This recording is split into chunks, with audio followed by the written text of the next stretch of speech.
remarks.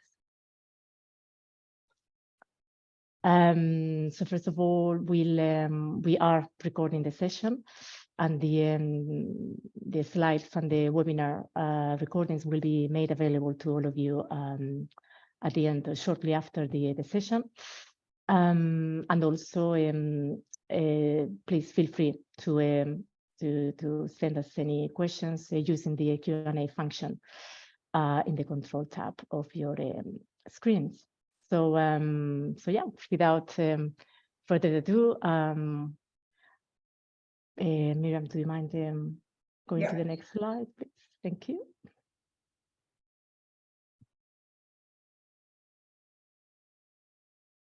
Okay, fantastic. Thank you. So yeah, so I'll, as I said, Blanca Gray, manager for the Reporting Matters project, and I'm joined today by Julian Hill-Landolt, Director of the Member Support and Business Intelligence Unit at WBCSD. I'm also joined by Jennifer Black, Sustainability Reporting Director at Radley Gilda, and Miriam Chacon, Associate for the Reporting Matters project team at WBCSD. We'll also be joined by an excellent panel towards the end of the webinar, the last half an hour. And that includes Susan Brunner, Senior Sustainability Positioning Manager at Mondi Group, and Johnny McKay, Global Reporting Director at Unilever. So thank you. Next slide, please. Okay, so what are we going to cover today's webinar? First of all, Julian will take us through how Reporting Matters fits in within WBCSD. Then Miriam will take us through the key findings of the Reporting Matters cycle this year. And then we'll hear from Jennifer from Radley Gilda's perspective. And then that will provide a nice segue to the presentation that I will take you through. I'll give you a brief overview of the consultations that we ran back in July this year about the Reporting Matters framework. And then we'll end the session with a panel discussion with Unilever and Mondi. So without further ado, I will hand over to Julian. Julian, over to you. Thanks, Blanca. Good morning, good afternoon, everyone. Hope you're well wherever you are in the world. And thank you so much for joining this launch of the 2022 Reporting Matters publication, which also happens to be the 10th edition of the publication. So I'll just start by saying a huge well done to the team of analysts, some of whom are on the line with us today, others who've already moved on to greener pastures, but the analysts at WBCSD who carried out all of the assessments for the report, and of course to Blanca and Miriam for managing the whole process in what was actually their first year looking after Reporting Matters. So a massive well done to them. And also just to say that I'm absolutely delighted with the outcome of the report. I think it's fitting for the 10th anniversary. Even Rodney, who we were all a bit nervous of, has been very happy with it and very complimentary about it. So all good, and of course a massive thank you to Radley Gilda, our partners on Reporting Matters, without whom it wouldn't exist. So with the thank yous out of the way, I just wanted to say a few words at the beginning of this call about where Reporting Matters now sits within WBCSD. As many of you will know, we launched a new strategy at the beginning of the year, and Reporting Matters is one of the areas that changed teams as part of that. So I just wanted to give everyone a quick reminder of how we're now set up at WBCSD, where Reporting Matters fits into that, and where the team is that looks after you. So as Blanca's put up, the slides here show you that we've got this new strategy, and we've basically split our focus into 3 areas: imperatives, pathways, and redefining value. The whole point of the strategy was to effectively simplify the way that we worked with our members to drive accelerated action and scale on these big imperative sustainability challenges of averting the climate crisis, restoring nature, and tackling inequality. It's all, as those of you who've had a chance to look at Vision 2050, obviously completely aligned with Vision 2050 Time to Transform, which was released last year, and we're really just trying to figure out a way of connecting with our members, working with them, and accelerating action on these massively interconnected global issues. So if we go to the next slide, I'll just talk a little bit about the three main pillars: the imperatives, the pathways, and redefining value. So the imperatives are basically the three big grand challenges of climate action, nature action, and equity action. These are the big initiatives that companies can rally around and that will form the foundation of transformational change that's required. And so within these projects, you've got our big 10 items such as WBCSD's Climate Action Initiative, SOS 1.5, or the task force on the Business Commission to Tackle Inequality, which was launched last year as one of the big ways that we're dealing with equity action. And then also within the imperatives, we have two other areas that are what we call the core services to members. One is a team called the Policy Advocacy and Member Mobilization Team, and really that team looks after how we work with our members going into big events such as COP27, such as Montreal that's happening in a few weeks' time, and really make sure that we're aligning both with our members' advocacy and on the advocacy that we're as an organization pushing forward to make sure that we have the most impact in those big international events. Then there's our new team, which is called the Member Support and Business Intelligence Team. And that really provides, last slide, Miriam, anyway, that really provides companies with these four areas that they're checked into whether they like it or not, but really are the sort of the foundations of the service that WBCSD offers its members. So at the heart of it is Reporting Matters, as I said, 10 years old now. It's by far and away the most engaged project that we have at WBCSD. Every year we review all of our members' sustainability reports, but we also have this wonderful opportunity to talk to usually around about 100 of them in these one-to-one feedback calls that we organize. So it's really one of the most direct and broad points of contact that we have with our members, and it's a wonderful project to now be looking after. Building on the Reporting Matters work is our new membership criteria support hub, which does many things, both in assessing our members on how they're performing on their membership criteria, but also on supporting them in accelerating their adherence to them. So it's really set up as a way of helping move the WBCSD membership towards what we feel are these baseline levels of action and ambition. Then I also look after, and within the team, we have our global network, which is a fantastic alliance of about 60 organizations from all around the world who are committed to the same sorts of ideals that WBCSD is in terms of working towards a world where more than 9 billion people can live well within planetary boundaries. And so we align our work with these 60 regional chapters of WBCSD who are independent, but nonetheless a very central part of what WBCSD is and how it operates. And then finally, there's a new business intelligence unit being set up, which will draw together insights about our members and the socio-political state of the world and how sustainability is advancing in different parts of the world. And through the work on Reporting Matters, the membership criteria, the global network, and this new business intelligence service, our team will be able to provide both WBCSD itself and its members, which are with a much better idea of where we are, how we're doing, what we need to do more of, where the gaps are, how we can focus our work program properly in order to support you as best as we can. So that's where this team now sits. And obviously, it had a very, very happy home in redefining value, but it was felt that it should move into this imperatives team now so that it could form a part of the very core of what we offer all of our members. So that's the imperatives. And then very quickly, just on the pathways and redefining value, the pathways really come out, as those of you who've read Vision 2050 will know, from that sort of heart of Vision 2050, which was its 9 transformation pathways. We're not covering all of them, but we are focusing on those essential services that business provides to society and the value chains where we have the highest potential for driving action from within the membership. And so we have these 5 pathways that we're working on: energy solutions for the energy transition, food and ag solutions for the food system transformation, transport and mobility solutions for a radical shift in how we move people and goods around, built environment solutions to reimagine our living spaces, and products and material solutions to create a vibrant and profitable circular economy.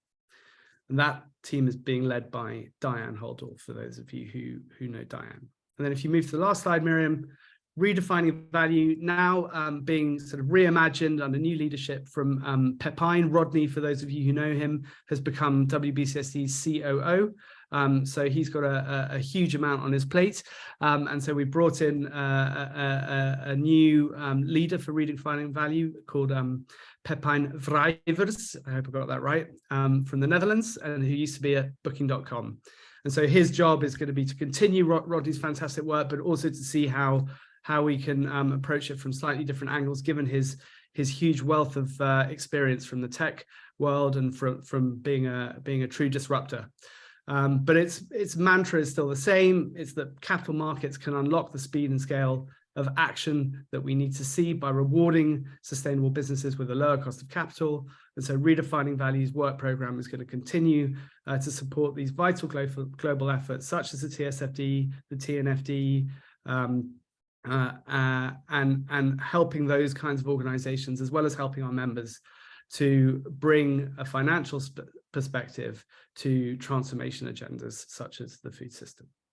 So a very quick rattle through the new strategy at WBCSD. I hope that gives you a good picture of where we're focusing our efforts now, and on where this team now sits and why. And without taking up any more time of what you're really here to hear about, I'll hand back over to Blanca, who can launch the report. But thanks again, all of you, for joining, and I really look forward to working with you over the years to come. Thank you, Julian. Thank you, but I'll hand over to Miriam. Yeah, thanks, Blanca. Thanks, Julian. So really, I'm just going to take everyone through the next few slides, and I might go quite quickly, but just to say that what is going to be covered is in the publication. So of course, browse through that when you have time, and of course, we can answer questions even via email after. So with the project overview, Reporting Matters is a partnership between WBCSD and Radley Elder. The main objective of Reporting Matters is to improve the effectiveness of sustainability reporting. And the data that we gather from our analysis is actually used in 2 ways. One, for members, we prepare confidential scoring dashboards for each member company, and then these dashboards include anonymized benchmarking against the company's peer group, region, and sector. We also have one-to-one feedback sessions with member companies to discuss the scoring dashboard and the identified areas for improvement. The second way is actually for the larger audience and for the public. And of course, that is through our annual publication, which we are launching today, where we make available the reporting trends, the good practice examples, and guidelines to effective reporting. And there you can see is actually a link, but of course, it is available online. So with the evaluation framework and the assessment criteria, I'm sure most of you are familiar with this, but really just to say that it is a holistic framework that covers 18 indicators across the 3 main categories of principles, content, and experience. Principles, as you can see, it draws on the fundamentals of reporting as defined by mainstream frameworks. And so it covers the key aspects of materiality, balance, and external assurance. Content, it analyzes how priority material issues are being managed by the company and disclosed upon in the report. And then that covers key elements, as you can see, such as governance, strategy, and implementation and controls. With experience, this category is looking at how the report meets the needs of specialist as well as generalist audiences. And so really to see how the report engages these different types of audiences. And so we look into the accessibility of the report, the messaging, and its design. So with this project, really, it is a team effort. WBCSD's partnership with Radley Elder is a long-standing one, and I would like to take this opportunity to thank the team at RY for their great efforts, especially towards preparing the annual publication and their support and guidance throughout the reviewing process. So thank you, Sally, Jennifer, Juliet, Imogen, and Lisa. Individual commitment to a group effort is a good way to describe the how for reporting matters. Besides Blanca and myself, the individuals on our team reviewing the reports were Kinga, Matthias, Ellie, and Stefano. So thank you for all your hard work. And also we would like to thank Karim Sabri, our main technical support at WBCSD. Having reached its 10th year, we are able to show a decade's worth of work that has gone into running the project and the impact Reporting Matters has had. Reporting Matters started in 2013, and since then, 1,623 reports have been reviewed, 671 feedback sessions have been had, a 30% increase in overall score has been noted, and a 700% increase in the number of companies scoring over 70%. With the key findings, to make sure we are comparing the same set of companies, the trends shown here with 2019 as the baseline year cover 113 companies. Of these key findings, it is promising and worth noting that 93% have improved their overall scores and 34% have improved their materiality score. The future of reporting is indeed digital. And while 98% of members use an offline first approach, these companies produce a good amount of online content to cater to the interests of different audiences.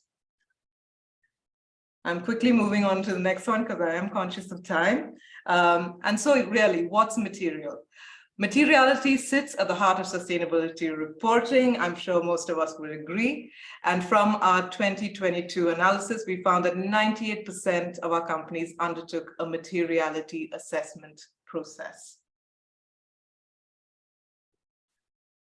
From among the different mainstream reporting frameworks that are available, GRI, the Global Reporting Initiative, continues to be the popular one with 76% reports referencing GRI standards. An interesting trend to note, however, is the increase in reports that reference TCFD recommendations, which was 78% this year compared to 58% in 2020. When it comes to external assurance, 95% of companies sought external assurance this year, showing an improvement from 82% in 2019. Looking at the level of assurance attained across the years from 2019, majority of the reports have a limited level of assurance. And while this can actually open a great discussion on the regulatory changes that are coming, I'm going to pass it on to Jennifer, who will then take you through the next few slides. Thank you. Thank you, Miriam. So, hello all, and it's such a pleasure to be with you here today. My name is Jennifer Black. I'm Sustainability Reporting Director at Radley Elder. Next slide, please. So we have a long-standing partnership with the WBCSD, and this 10th anniversary edition is really quite the milestone and a cause for celebration. Reporting Matters was created in 2013, as many of you know, with the aim of improving the effectiveness of sustainability reporting, and that aim remains the case today. So the theme for this anniversary edition is reflecting on a decade gearing up for the future. So over the next 15 minutes or so, I'm going to bring you on a whistle-stop tour of some of the key changes that have been happening in the reporting space over the last decade and take a sneak peek at what's to come. Next slide, please. Thank you. So firstly, let's take a look at scale. Large global companies tend to lead in sustainability reporting, and they provide us with a useful gauge for broader trends that will eventually be adopted more widely. So with this in mind, there was a survey undertaken this year that examined how many of the world's 250 largest companies produce a sustainability report. And a whopping 96% of them report on sustainability or ESG matters. So it's true to say that sustainability reporting has well and truly accelerated into mainstream business practice. In fact, the only companies in those 250 that don't report on sustainability are currently in China, and this is expected to change in the coming years.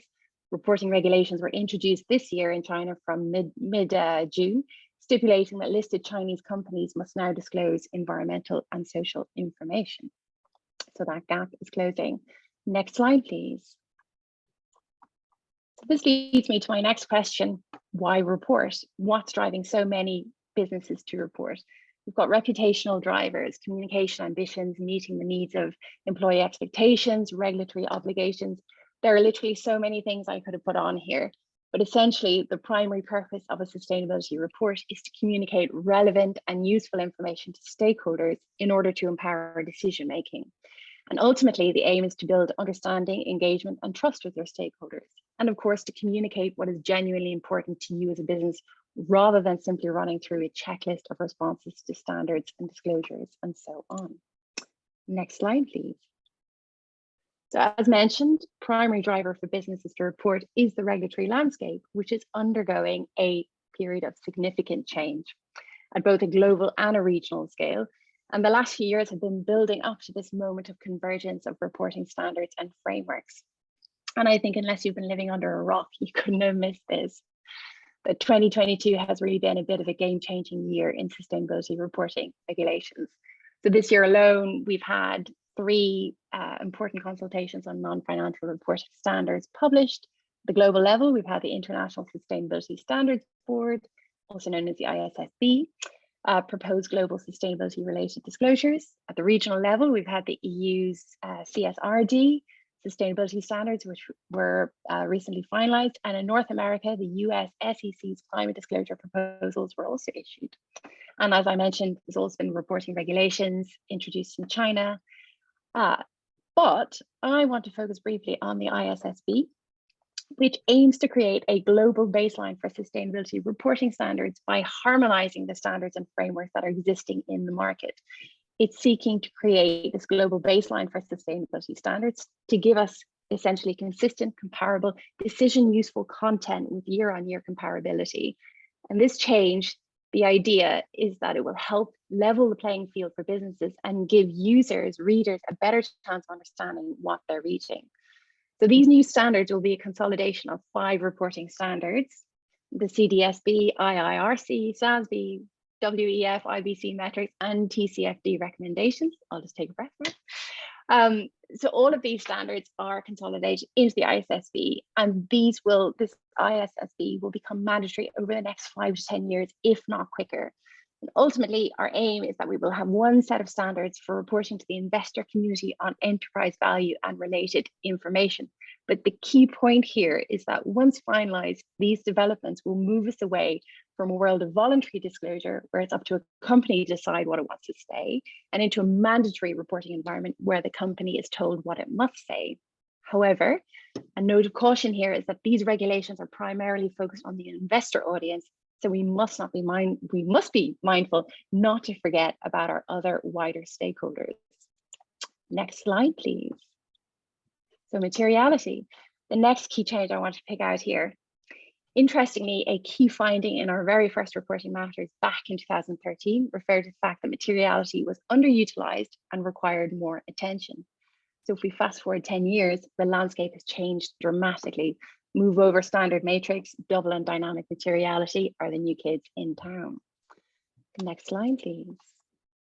So this is a pivotal year for materiality. The EU Corporate Sustainability Reporting Directive, or the CSRD, they're doubling down on this subject, and they're asking companies to show their inward and outward impact, also known as double materiality, and explain what are they doing to address these potentially negative impacts. Double and dynamic materiality is also a central premise of the newly formed ISSB that we've talked about, as well as a principal foundation underpinning the revised GRI universal standards, which are effective for all reports published from January onwards. So what do we mean by dynamic materiality? Essentially, this acknowledges that an issue or an impact can materially change over time along a sliding scale. My key point here is that materiality is often seen as a reporting tool, but actually this is such a limited view of what can be achieved. It's a strategy tool, and when done well, it should be used as that. This renewed focus on double and dynamic materiality should result in materiality being used more strategically and lead to a change in how companies consider impact. So ultimately, the impact of double and dynamic materiality on reporting should mean more focused transparency on impacts from an inward and an outwards perspective. And this should drive a deeper understanding of risks and opportunities, as well as responsibilities for a business should be reflected in our reports. Next slide, please. Next up on our whistle stop tour is a note on balance. So I noted that another key finding in the very first Reporting Matters publication referred to the fact that some reporters do not disclose information on the challenges they have encountered, and they focused exclusively on positive stories and performance. And I think this is still a challenge today. There are still many reporters which find it difficult to report on business failures or what they perceive as failures, missed targets, poor performance. In some cases, I think this barrier comes from risk-averse senior management who may have the perception that reporting on the negatives could lead to a poor reputation and loss of trust or credibility amongst their audience. So it has to be addressed at that level, because reports are so much more genuine, trustworthy, and engaging when those positive stories and achievements are reported alongside the challenges and the risks that the company may face now and in the future, as well as the corrective measures the business is planning to adopt. By not providing that balance, we're essentially reducing the credibility of our reports and also the comparability of reports. So what we're advocating is to bring in a level of balance to each and every report.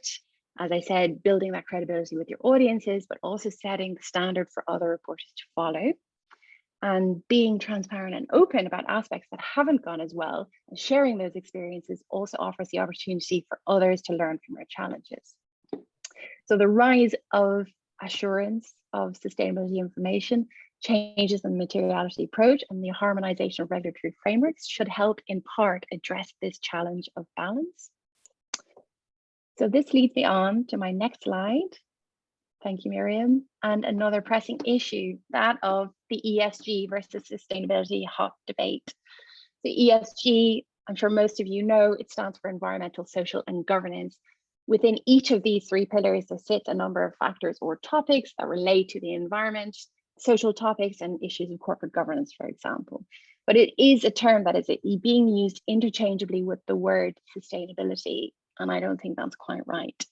So as the significance of ESG has exploded in the mainstream, essentially it's exploded in the investment industry, it's important for us all to recognize that ESG is an investment tool, which raises the important question of what do we mean by ESG?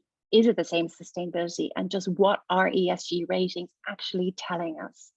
So first off, ESG ratings, they're designed to look at the financial significance of those ESG issues. These ratings or evaluations, they focus on financial risks to a company's bottom line by looking at the impact of ESG factors on a business, not the impact of the business on those ESG factors. Secondly, ESG ratings, they tend to assess how well companies manage risk compared with their peers, so not across industries. So for example, carbon emissions will affect the rating of an oil company far more than that of a fast food chain. This means we get situations where a fast food chain that increases emissions from one year to the next could still improve both its overall ESG rating and its environmental score, because other ESG factors are more financially relevant to its sector, such as, for example, packaging and waste. So the key word here is that financial aspect. Next slide, please. So essentially, building on the previous slide, there is this misconception that we often see, the idea that ESG is all about measuring the positive or negative impact that a company generates. And linked to that is the idea that a company with a high ESG rating is also one that makes the world a better place. But if we take a look at how MSCI explain their rating system, they say their ratings are designed for one purpose, and that's to measure a company's resilience to financially material, environmental, social, and governance risks. Their ESG ratings provide a window into that one facet of risk to financial performance. So they are not a general measure of corporate goodness, a barometer on any single issue, or a synonym for a sustainable investing. I think therefore we can say also it's not a synonym for sustainability in general. ESG investing in ESG ratings, they're not designed to save the planet. If we go on to the next slide, please, Miriam. So with those points in mind around what ESG is and crucially what it isn't, and all the regulation that we briefly discussed, I'd like to urge you all to mind the gap. So current regulations and standards, as I said, they're all aimed at the investor community. The public discourse is currently dominated by this feverish discussion of ESG and investors.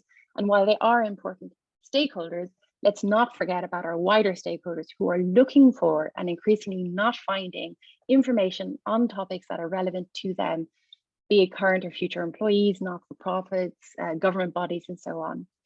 There is a tension here with the pressure coming from and the prominence of ESG investors as a key audience, but it is important to remember they are not your only audience. And I have, for those of you familiar with the London Underground or the Tube here, you'll be familiar with the caution to mind the gap as you board the train. And I'd like to urge you all to do the same with your important reporting audiences. Please do not forget about those other stakeholders. So moving on to the next slide. With that audience point in mind, just as we all have a preferred radio channel or podcast that we like to listen to, audiences have their own preferences for how they access and source content, but also what content they're seeking to access. And quite simply, different audiences, they want different content. Employees, customers, partners, policymakers, and so on. They're looking for a whole range of content, from deep dive disclosures to top line engagement. And this is where multi-channel reporting comes into play. And by that, I mean your report itself, the associated web content, digital sites, blog and opinion pieces, social media and LinkedIn content, policies and statements, intranet, employee comms, white papers, and other forms of thought leadership, to name just a few of them. So a key way to build engagement with this wide range of audiences with their wide-ranging needs and interests is to increase and diversify the channels you use to communicate your sustainability content. So as you seek to broadcast your message of your sustainability efforts, it really is vital to keep in mind both the diverse range of audiences and their diverse needs and their channel of preference. So the type of approach I'm advocating, this would prioritize audience needs first, and then we would offer tailored communications on the back of that. So finally, last slide. So where to from here? So to round off this whistle-stop tour of the last decade, this is a question we're asking ourselves repeatedly, both at RY and with WBCSD on our work on reporting matters. Just what is this vision for reporting for the next decade? So there's a couple of things. Undoubtedly, there will be continued convergence and streamlining of regulations. There will be that shift from voluntary to mandatory sustainability reporting. The continued integration of ESG and sustainability related content into financial reports will continue, driven in part by regulatory changes. We anticipate a redoubling of efforts to produce more targeted audience-led sustainability reporting along those multi-channels we briefly looked at. And linked to that, there's the ongoing digitalization of the reporting landscape in two key ways. So there's the digital taxonomy and other efforts in this space, which are emerging to make it easier to collate and analyze data. And as AI technology continues to advance in this space, it is likely that there will be more customizable experiences available where users can slice and dice data, for example, to get customized views. And this is already happening in a number of areas. So these will help to improve the accessibility of our reporting efforts. And the second point about digitalization is the increasing use of online digital reporting formats is set to continue. So we've already seen in this year's report the explosion of online content. And finally, the sustainability report will continue to hold value as a standalone report. So with that, I'll hand back to Blanca. Thank you, Jennifer. As I said earlier, this provides a nice segue to the next set of slides that I'm going to present to you with. So given that with 10 years have passed of reporting matters, we thought it was a good opportunity not only to look at what reporting matters has achieved over the past 10 years, but also how it needs to evolve to continue helping our members improve their effectiveness of their sustainability disclosures, and of course to make sure that reporting matters continues being fit for purpose. So to that end, we ran a series of consultations back in July, where we spoke to a few of our members, as well as a few of our global network partners who have already been using the Reporting Matters framework for a number of years.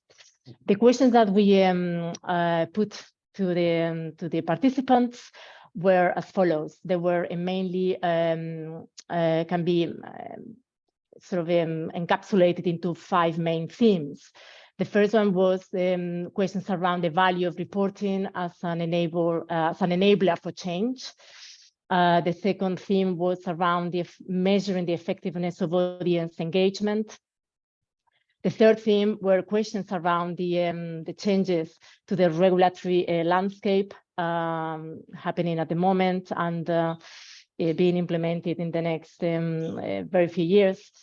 And the fourth and the fifth themes are, there were questions more specific around the framework and the use of the Reporting Matters process.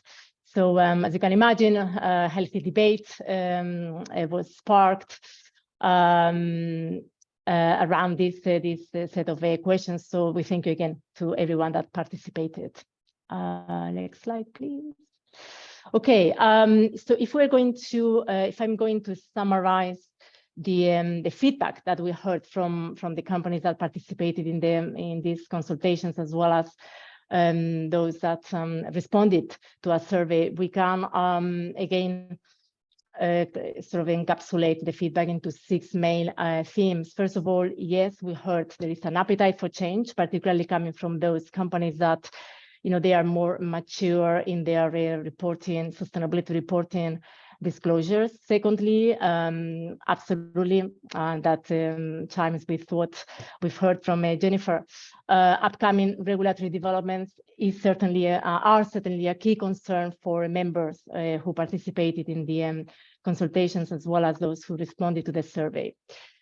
Thirdly, there is a broad agreement that the Reporting Matters framework can and should incorporate the areas that are emerging from these regulatory bodies that Jennifer referred to earlier. So particularly around the areas of governance, strategy, risk management, metrics and targets, as well as impact. Fourthly, absolutely, investors and regulators, we've heard loud and clear, have become key audiences. However, other stakeholders, as Jennifer rightly mentioned earlier, remain equally important. And obviously, all this sort of creates tension in terms of, you know, on the one hand, the expansion of communication channels, and on the other, companies being pressured from different audiences, requirements, and demands. So yeah, as we've seen in the key findings of this year's publication, there has been a significant increase in the channels of communication and the reporting outputs that companies are preparing to meet the different audiences' requirements.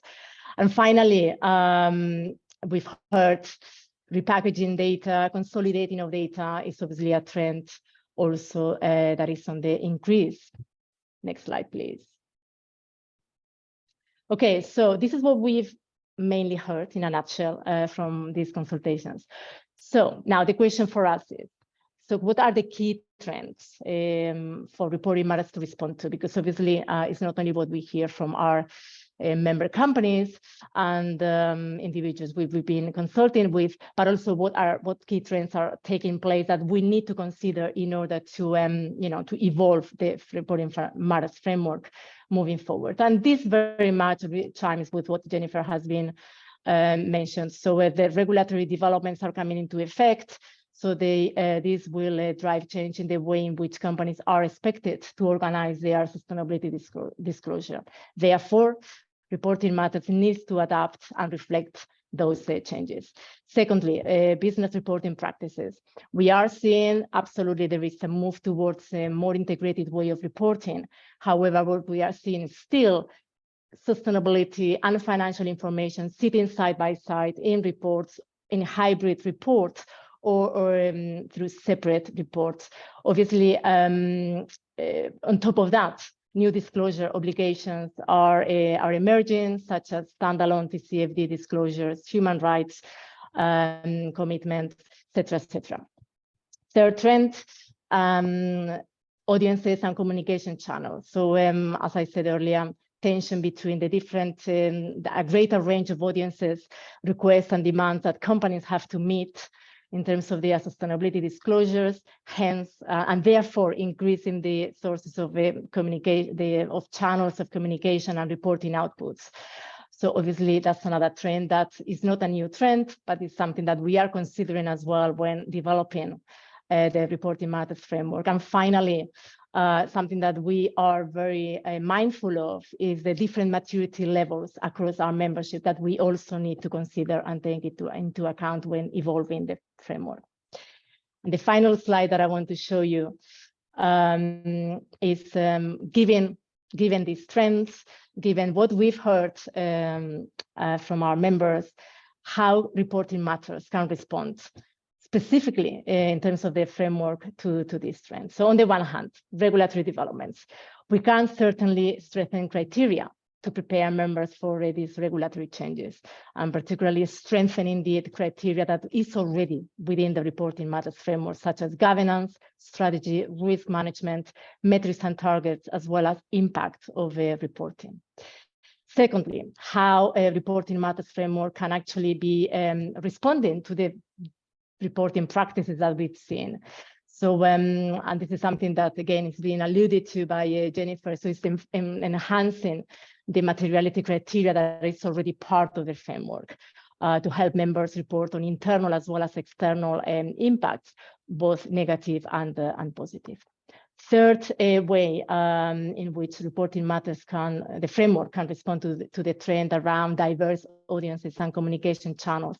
So again, there is a need to reinforce that conciseness and alignment so that, through these different sustainability reports outputs that are that we are seeing from our members, we need to reinforce that conciseness and alignment so that the different audiences don't get lost in the sort of the data and are provided with the context within which that data is being produced and developed. So that conciseness and alignment between every different reporting output and the outcomes of materiality assessment, sustainability strategy, etc. And finally, that something that Reporting Matters can respond to in terms of handling that or dealing with the different maturity levels across our membership is doing deep dives, for example, for top scorers that show how companies use reporting to drive action. So, for example, looking at how, how companies are progressing against their targets across climate action, nature action, and inequality, so that we can gather those richer insights to help members, to help all our members within WBCSD to improve their effectiveness of their reporting. Anyway, today's webinar is not to show you, obviously, the final blueprint of what a Reporting Matters framework is going to look like next year and the next few years. No, because we're still going to run another series of consultations between now and April next year. So there are other opportunities to feedback on the framework, on the process. So, but anyway, we wanted to show you what we are thinking, what our thinking is in evolving the Reporting Matters framework in the next few years, given all these key trends and reporting business practices that we've seen in the last few years. Okay, conscious of time, we have another half an hour. So I've seen, I think one or two questions there. We'll address them at the end of the webinar of the session, and if not, offline. But without further ado, I want to go straight into the panel discussion. We have an excellent panel today. So we have on the one hand Susan Brunner at Mondi. Susan, she is the Senior Sustainability Positioning Manager at Mondi Group. Susan's focus is on helping colleagues and customers to understand the nuances of the debate on sustainability packaging and paper solutions to make informed decisions, taking a life cycle approach. In this global role, Susan works closely with Mondi's business towards achievement of the MAP 2030 sustainability commitment across the entire portfolio of paper-based and flexible plastic packaging. She leads on Mondi's annual sustainability reporting, as well as multiple global partnerships. Susan has a bachelor's degree in government from St. Lawrence University, an MBA from Vienna University of Economics and Business and the University of Minnesota, and a postgraduate certificate in sustainability leadership from Cambridge. Thank you, Susan, for participating in this webinar. And before starting, I also want to welcome Johnny McKay. Johnny, thank you again for participating. Okay, so Johnny McKay, Global Reporting Director at Unilever. Johnny has worked in sustainability and reporting and corporate reporting for over 20 years. And during this time, he's worked with businesses across many sectors to create sustainability and annual reports that meet the needs of investors, regulators, and other specialist audiences. Johnny has also worked on sector disclosure guidelines for GRI. And for the past 6 years, Johnny has led the reporting and insights team at Unilever, delivering transparent, dynamic, and award-winning corporate reporting. What a panel. Thank you so much, both of you, for joining us today. Just before we start, just to say that Mondi and Unilever have been a long-standing participants of the Reporting Matters project that they are saying since it started back in 2013, and both reports, both Unilever and Mondi's reports have are high scores in our framework.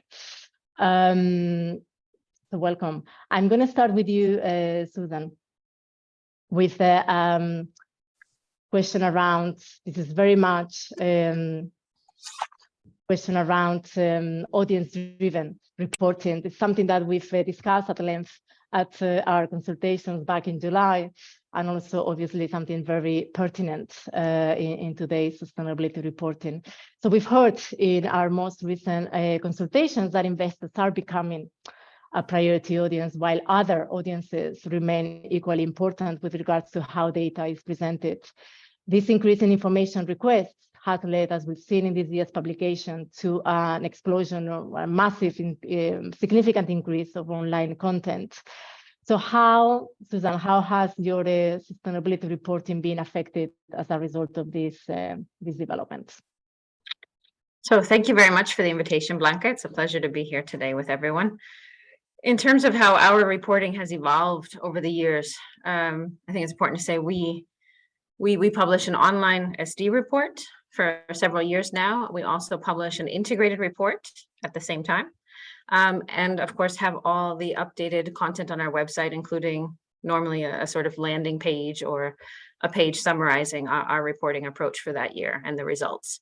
So we cater to all of those different channels. I'd say what some of the things that have changed in our approach is that we have tried to make things more accessible by having different downloads targeted for the different stakeholder needs. So one of our evergreen challenges is that our report is very comprehensive. So trying to meet all of those different reporting requirements, but it's too much for some audiences, as Jennifer touched on before, those looking to understand our approach at a high level. So what we do is we've said now, we have those specific disclosures. We're putting that content directly into a GRI SASB index for those users that are going to use that and look for very specific information for the analysts and for those types of audiences, and try to keep the body of the report in a way that it's really tailored for multiple audiences to use and understandable. We also adapted our approach that we started reporting against SASB as well to cater to the investor audience. So we report against the GRI and the SASB frameworks. And I just say that probably it's just having a number of different indices, but making sure that all of that information is very clearly signposted. So we work very hard to avoid replication of content, although sometimes different frameworks and things ask for the same type of information in a slightly different way. But we try to cover that as much as we can and just cross-reference and show where that content can be found. Nice example of that would be TCFD disclosures that we had in for 1 year across both reports. And in the second year, we moved all of them into the integrated report, but cross-referenced between the SD and the integrated report so that people that are looking for that information can find it very easily. Thank you, Susan. That's very clear. And how do you see sustainability reporting moving forward? Is this an evolution? I mean, I think it's a constant evolution also for us. So every year we finish the process and then we give ourselves a few minutes to take a few deep breaths. And then we do a reflection exercise about what are we going to change and update as we go forward in the future. I think if we think about what's coming up with the upcoming regulations and all of those types of requirements, we already know that we meet a lot of them. Some of them are coming up that are going to force us to change or have us slightly adapt our approach. But topics like double materiality, we already do in our reporting. So looking at the impact on people and planet, but also the financial materiality and thinking, when we think about that financial materiality, we consider the issues from the perspective of what is their impact on our ability to create value for our business. So this is something that we already do in terms of assurance. We've been doing assurance also for many, many years, particularly on the GHG emissions with our scope 1 and 2 with a reasonable assurance and limited on the others. So I think assurance is a topic that for those who haven't been doing it might be a change. The double materiality, those topics have been touched on, and having more disclosures, I guess, across the value chain is something that we're looking at as well. So related to the new GRI standard there. And I think in future, at least for our sector, the topics around nature, biodiversity, and TNFD disclosures are going to become, I think, more and more prominent. So TCFD, I think, is already quite well established.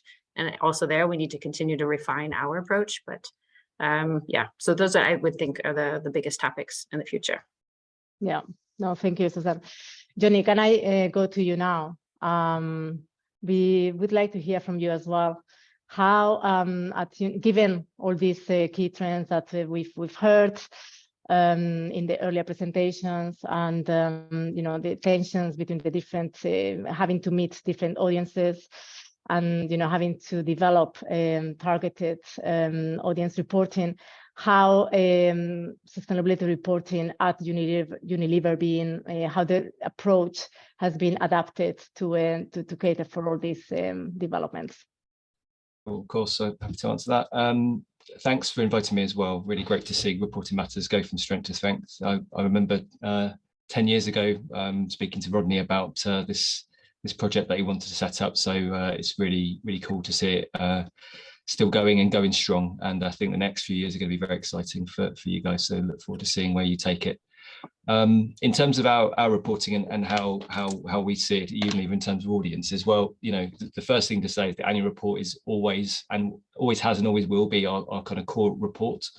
And its role is only going to increase in the future in terms of our sustainability reporting. But we recognized quite a few years ago, actually, maybe 5-6 years ago, that there were so many additional reporting requirements coming in that we weren't able to fit everything into the annual report. So we took the sort of fairly bold decision at the time, but doesn't seem so bold now, actually, to create a reporting hub on our .com, which we call the Planet and Society Hub. And basically, it's a sort of dynamic repository of all sorts of information around our sustainability agenda, from policies, management approach to performance reporting. And it's sort of underpinned by this sort of strategy that we call dynamic disclosure, which basically means that we sort of try and keep that content up to date throughout the year. And we make changes to the content as and when sort of new things are introduced, whether it's a new policy or if we want to update on a performance metric midway through the year, and so on. So it's quite a sort of different approach.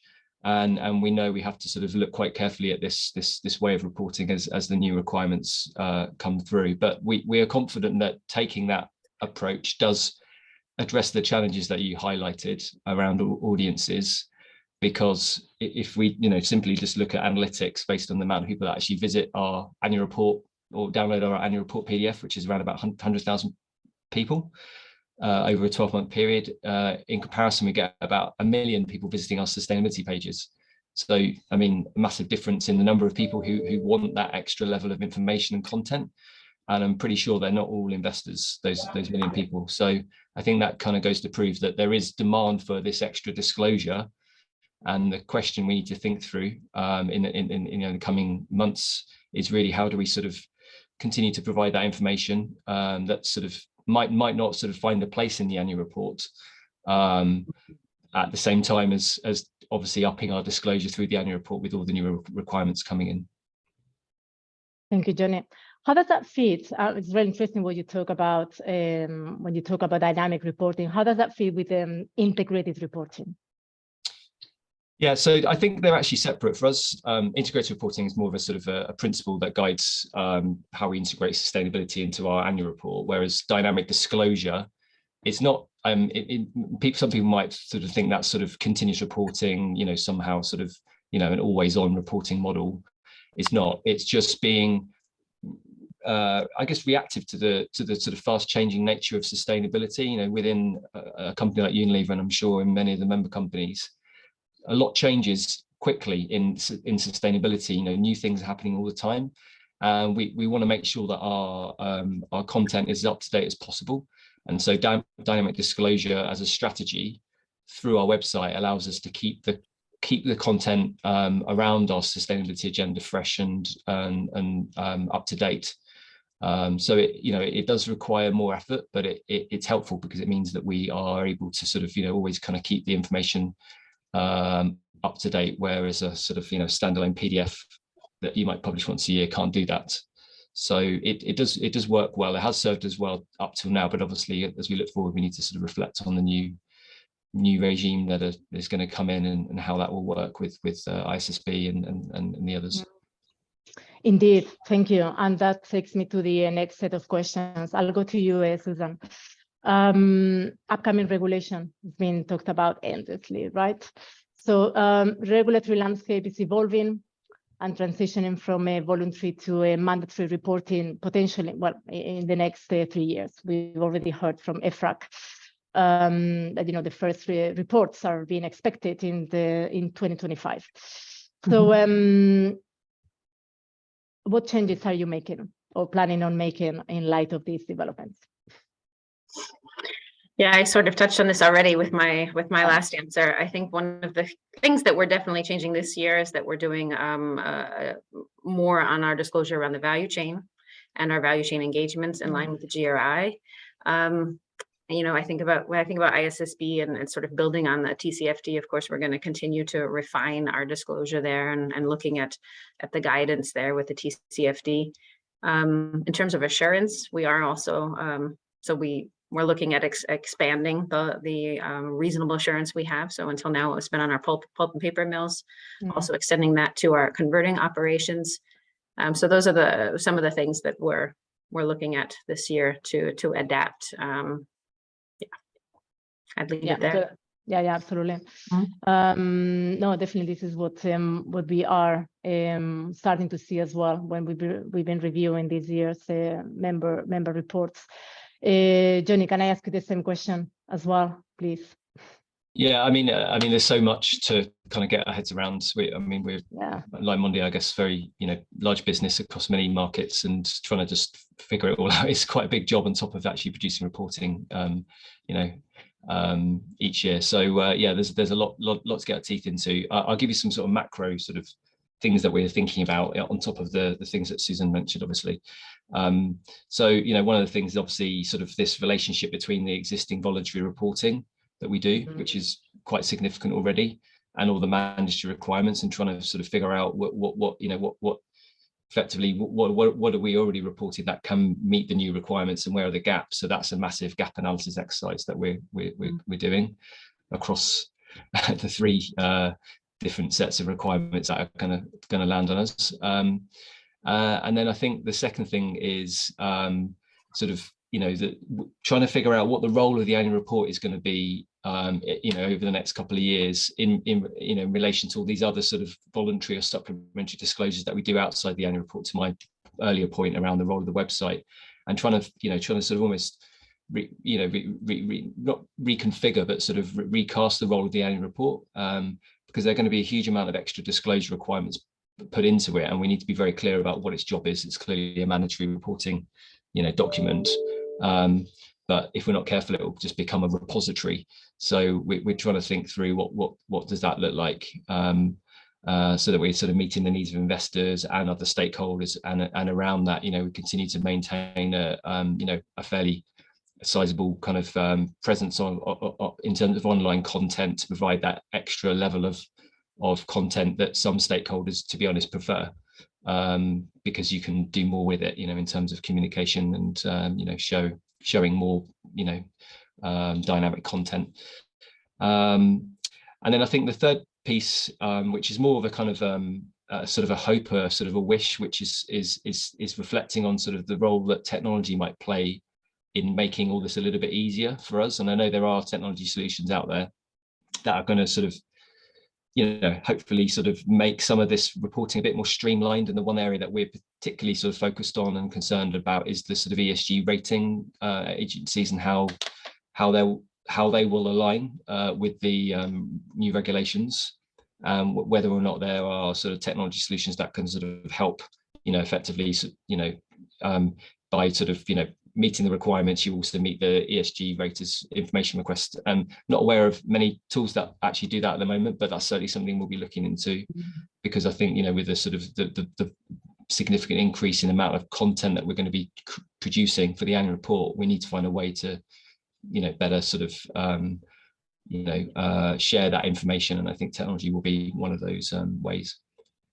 Very, very interesting. Really looking forward to doing next year's Unilever report. Absolutely. Susan, if I go to you now to ask you, well, the context is actually, if you, and I strongly recommend you read this year's annual publication, Mondi has again been featured as an example of excellence in one of our experience criteria, accessibility.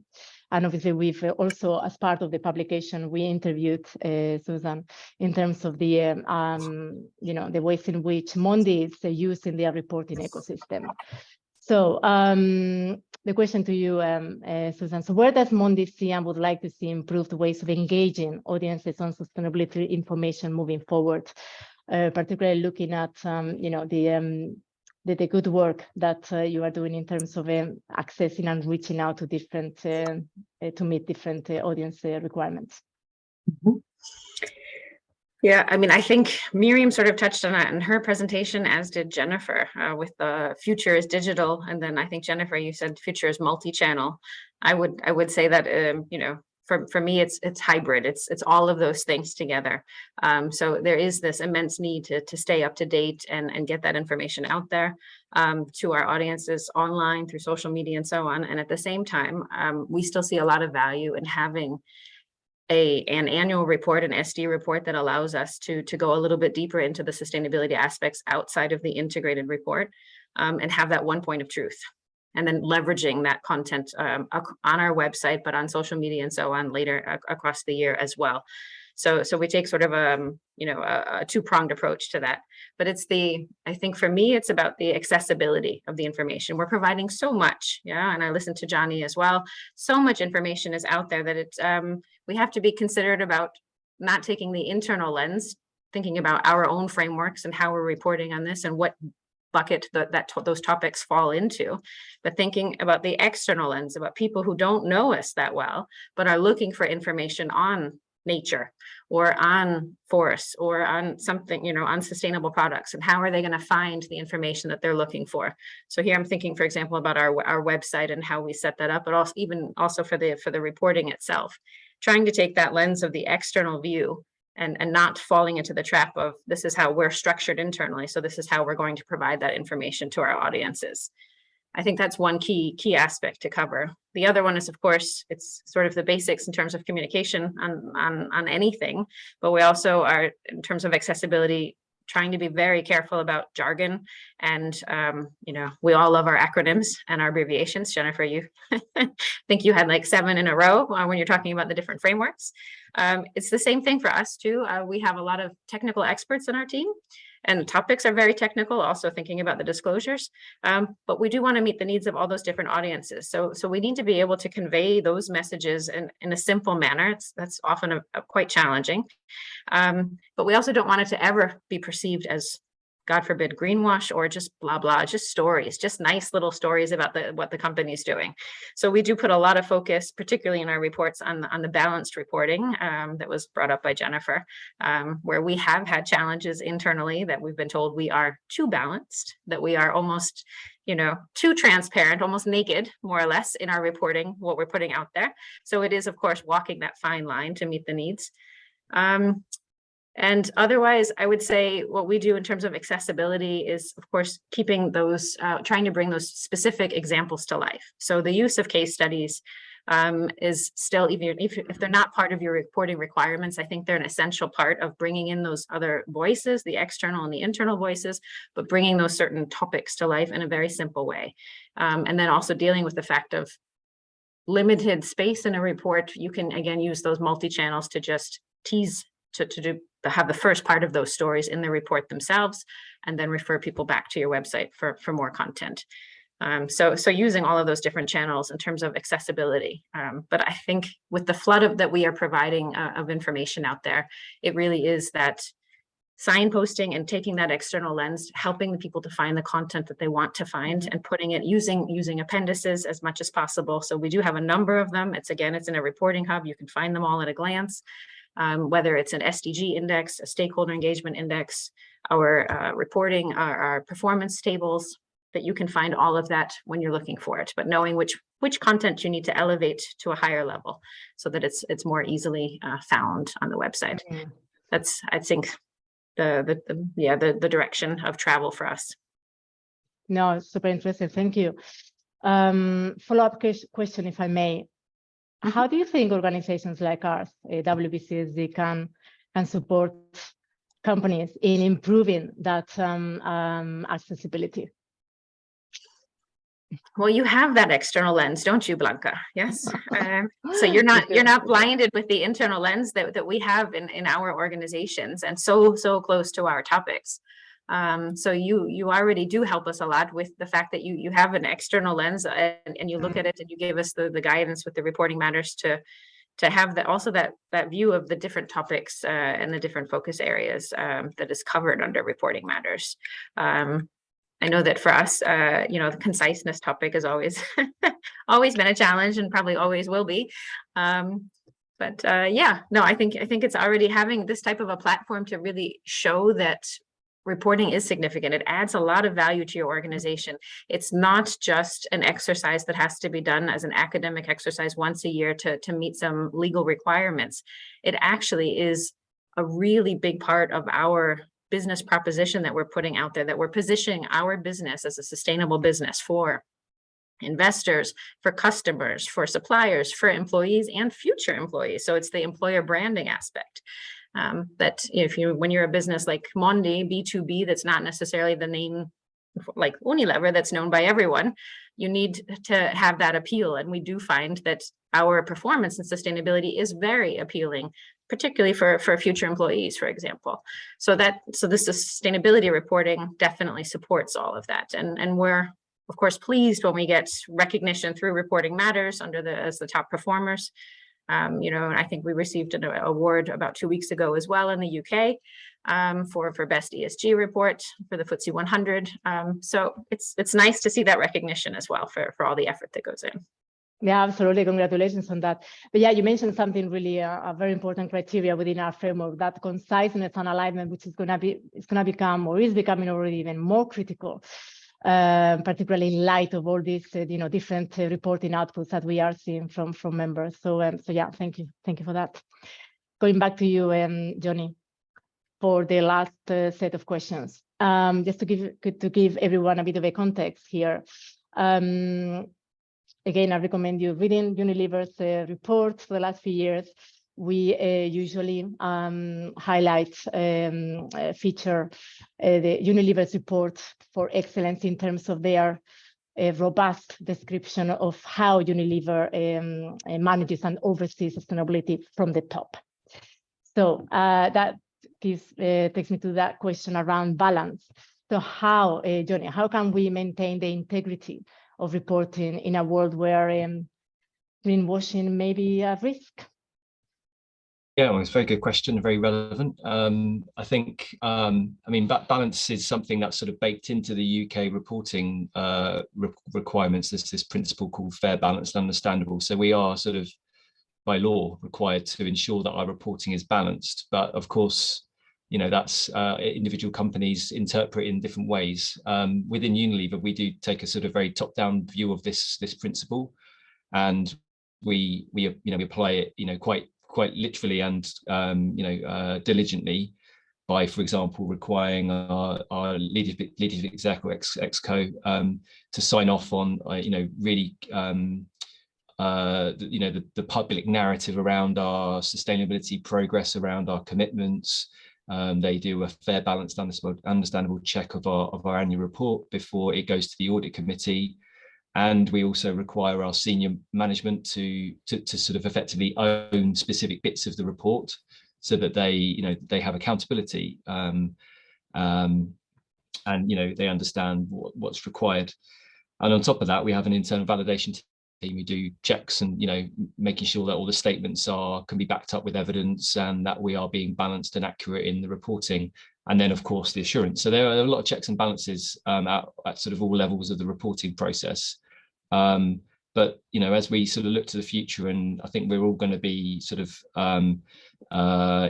going through quite a significant change in the next couple of years with the sort of the level of expectation, scrutiny, and just the sheer number of people who are going to be involved in reporting. And I think one of the sort of jobs to be done is to make sure that sort of principle of balance is sort of understood by people who are new to reporting, maybe have never even come across it before because it's never been their job, and now it is, because these new requirements are going to be on many more people's agendas. So how we kind of engage, upskill new colleagues who haven't necessarily been involved in reporting, so they understand what we mean by balance, is going to be something we need to focus on. And if anyone's got ideas on how to do that and has been through this already, please get in touch. I'd love to speak to you. Fantastic. Well, thank you so much, both of you, Susanna and Johnny, for really fascinating discussion, and hopefully this has been helpful to all our participants, to all our delegates to today's webinar. So thank you again. Thanks. And well, the only leaves me to say again, thank you to the teams at Radley Elder and WBCSD for making it, for delivering the project, for delivering the Reporting Matters 2022 this year. Thank you to everyone who has supported the delivery and had made it happen. Next steps, as I mentioned earlier, there's going to be obviously tomorrow we have tomorrow morning another webinar with a different set of panelists, so please do join us. As I said earlier, we'll run a few other consultations as well, because we still want to hear from across our members in terms of the evolution of the Reporting Matters moving forward. And just a couple of final things as well. For those of you who are already starting the process of putting together your reports for next year, so best of luck. We look forward to reviewing our member companies' reports in the next cycle, starting in April. And please watch out for our email around March, when we'll be asking all our members to send us the report that they want us to review. So thank you again, everyone, for attending today's webinar, and we'll be sending the recordings and the slides shortly after the session. Thank you, and have a very good day.